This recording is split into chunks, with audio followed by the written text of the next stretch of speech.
बगर गे छत्तीसगढ़ में घटा रानी, ये तोर माया के छटा बगर गे छत्तीसगढ़ में घटा रानी। तोर माया के छटा बगर गे छत्तीसगढ़ में घटा रानी, तोर माया के छटा बगर गे छत्तीसगढ़ में घटा रानी।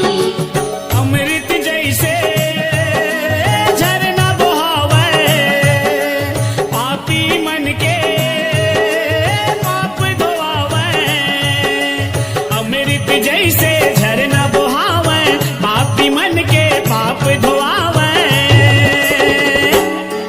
तोर दरस में जन जन तर गे छत्तीसगढ़ में घटा रानी, ये तोर दरस में जन जन तर गे छत्तीसगढ़ में घटा रानी।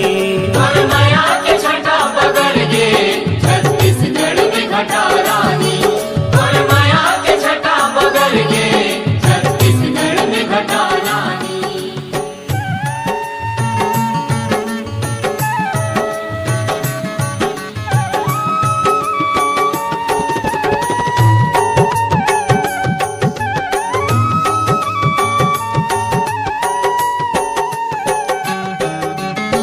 तोर को रामा जंगल झारी बघवा भालू के बसेरा वो, तोर को रामा जंगल झारी बघवा भालू के बसेरा वो। जंगल हिन जग मोहनी गाई मुँह से लगाए डेरा वो, चिरई चिरगुन तोर गुन गाए बड़े फजर ले माथे नवाए, चिरई चिरगुन तोर गुन गाए बड़े फजर ले माथे नवाए। तोरे अंगना दुआर चहक गे छत्तीसगढ़ में घटा रानी, ये तोरे अंगना दुआर चहक गे छत्तीसगढ़ में घटा रानी। तोर माया के छटा बगर गे छत्तीसगढ़ में घटा रानी, तोर माया के छटा बगर गे छत्तीसगढ़ में घटा रानी।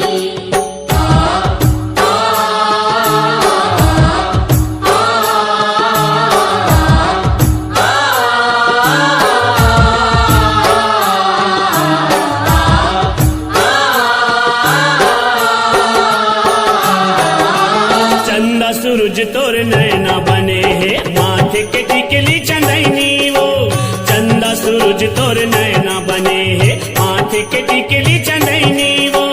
जतमाई तोर पाटी के बहिनी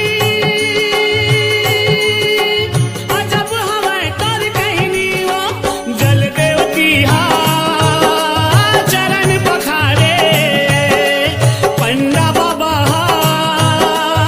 आरती उतारे, जल देवती हा चरण पखारे पंडा बाबा आरती उतारे।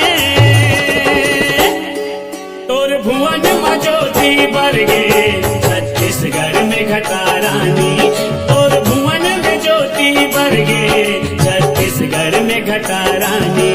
तोर माया के छटा बगर गे छत्तीसगढ़ में घटा रानी, तोर माया के छटा बगर गे छत्तीसगढ़ में घटा रानी।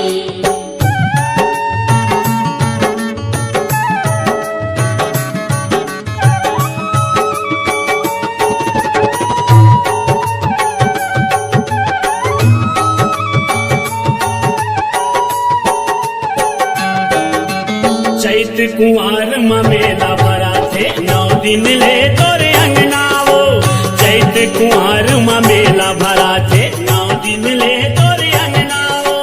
16 सिंगारी तोला चढ़ा के लाल चुनरिया के ओढ़ना वो, तोर महिमाला कोनो नहीं जाने आँखी में देखे ती ही माने, तोर महिमाला कोनो नहीं जाने आँखी में देखे ती ही माने। तोर चरण को सरिया गिर गे छत्तीसगढ़ में घटा रानी, ये तोर चरण को सरिया गिर गे